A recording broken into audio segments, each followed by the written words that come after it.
Ah, ça a l'air de marcher, mais par contre, c'est drôlement compliqué, hein, juste pour une petite ampoule qui clignote. Alors ça a l'air compliqué, non pas du tout.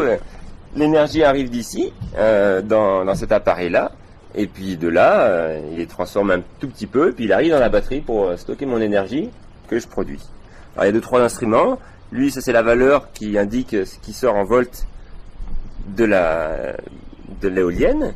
Ça c'est ce qui rentre en intensité, l'énergie vraiment qui rentre dans la batterie. Puis ça c'est la tension de la batterie, donc on voit elle est quasiment chargée à 11,8. Voilà. Et il faut beaucoup de vent pour que ça fonctionne? Quand il y a du vent, c'est bien. Non, non, on voit.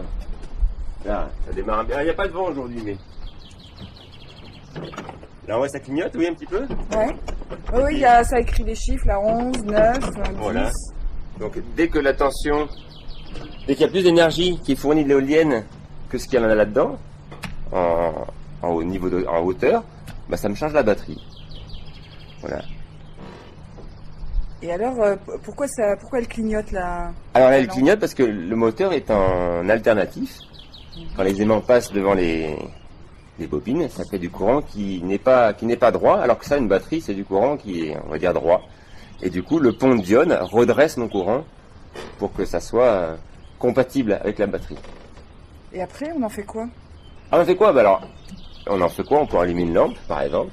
Ah, d'accord. Donc ça en 12 volts, ça marche très bien, puis...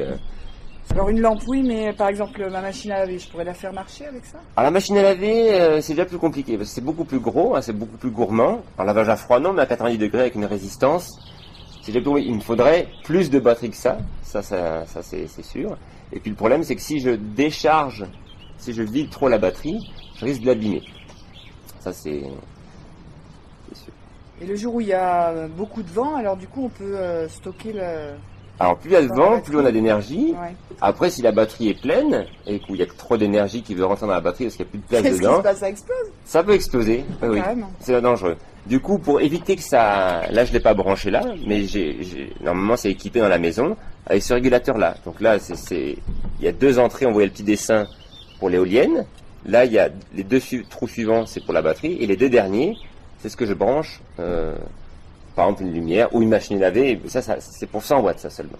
Donc l'ampoule a fait 3 watts, donc je pourrais en mettre une vingtaine là-dedans, mais pas une machine à laver. Une machine à laver c'est vite 1 kW. Et du coup, ça me permet avec un appareil comme ça de ni les vider trop, ni les charger trop, et une batterie faite pour de l'éolien, ce qui n'est pas le cas de cette batterie voiture, peut me durer facilement une dizaine d'années. D'accord. Mais là en fait, bon... On dirait qu'ici, il n'y a pas trop de vent quand même. C'est pas le bon endroit pour... Alors j'habite ici, puis je voulais une éolienne, mais j'aurais aimé habiter dans la vallée du Rhône. Ça sera peut-être, si je déménage, ça sera peut-être une des raisons aussi, parce qu'il n'y a pas assez de vent là. Mais voilà. Et du coup, tu peux quand même en faire quelque chose dans ta maison, ou c'est juste pour l'expérience que tu as construit tout ça? Ah non, là je l'ai sorti, parce que c'est tout l'appareil à l'intérieur, mais c'est pas forcément visible, donc pour l'expliquer, j'ai tout sorti là. Mais ça va à la cave. Celui-là, il va à un intermédiaire pour que je vois, parce qu'il y a des témoins de luminosité suivant si la batterie est pleine ou est chargée ou pas. Et ça, c'est ma lampe de chevet pour lire le soir avec de l'énergie gratuite, de l'énergie éolienne. Donc tu fournis avec l'éolienne ta lampe de chevet Pour le soir, exactement. C'était le but et c'est atteint, donc je suis content. C'était pas compliqué. Hein? C'est simple et efficace apparemment. Bon.